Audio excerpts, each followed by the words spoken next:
Hey there, Profiteers. Eric here from Personal Profitability. I'm trying to get caught back up with my August 2018 online and side hustle income report. I'm so happy to have you join me today. This month, I brought in a total $13,241 in online income. Not my best month of the year so far, but a great month. I'm very proud of the results.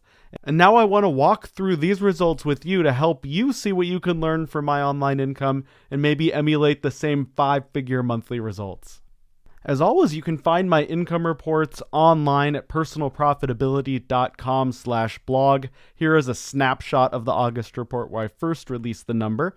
Now, if you've been around before, you know that if you scroll down a little bit, you can get a pretty detailed breakdown of my results. Here we have my August 2018 revenue. You can see how it all builds up.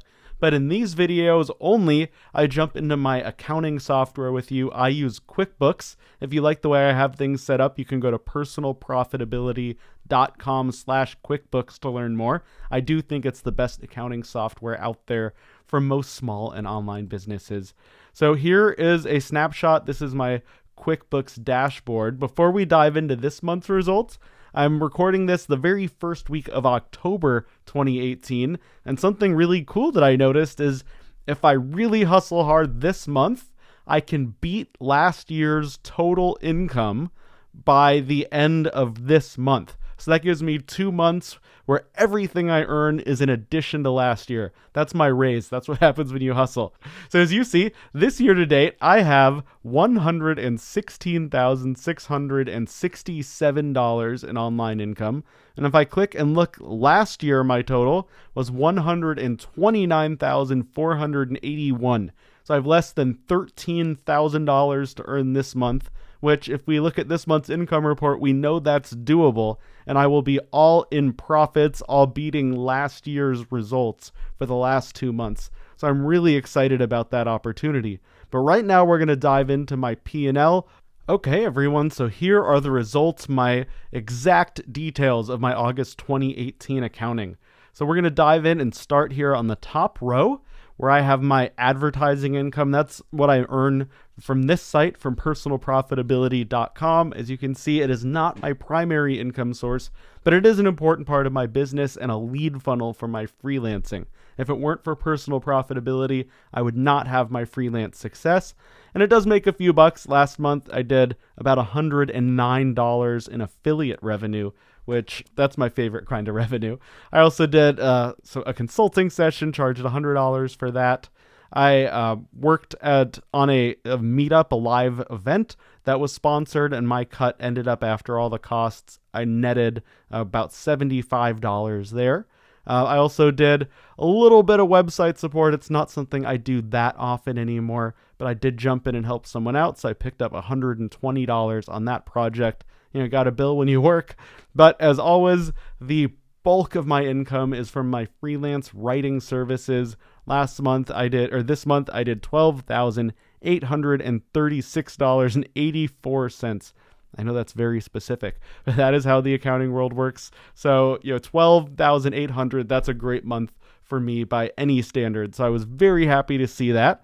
But when you add in everything else I do, you get my total revenue number we discussed, $13,240.87, or because I'm in finance, we round to the nearest dollar, $13,241. That's what you saw on the board. Now we'll dive into the expense side of the P&L. It's great to bring in a lot of revenue, but if you're spending a ton of money, that's not profit. So I always try to keep my expenses as low as I possibly can. So this month I had some advertising costs, things like business cards, t-shirts, stickers, whatever I do to promote my business goes in there. I had an annual fee on a credit card come through that was $95, but I get a ton of value from that card, so it was still worth keeping. I also had to pay QuickBooks some payment processing fees. Came out to a little under $10, not so bad. But all in, banking cost me over $100 last month. That is something you have to plan on when you own a business. All of those free services you get as a consumer at a bank, you do have to pay for some when you're a business. computer and internet between everything, just under $350. That was a pretty light month for me. That was mainly made up of domains, desktop software, and some hosting and some utilities that I had to buy. So those were the costs there. This one I take out when I do my online income reports when you look at the website, but here's my payroll. I pay myself a weekly paycheck in addition to what I earn from profits from the business.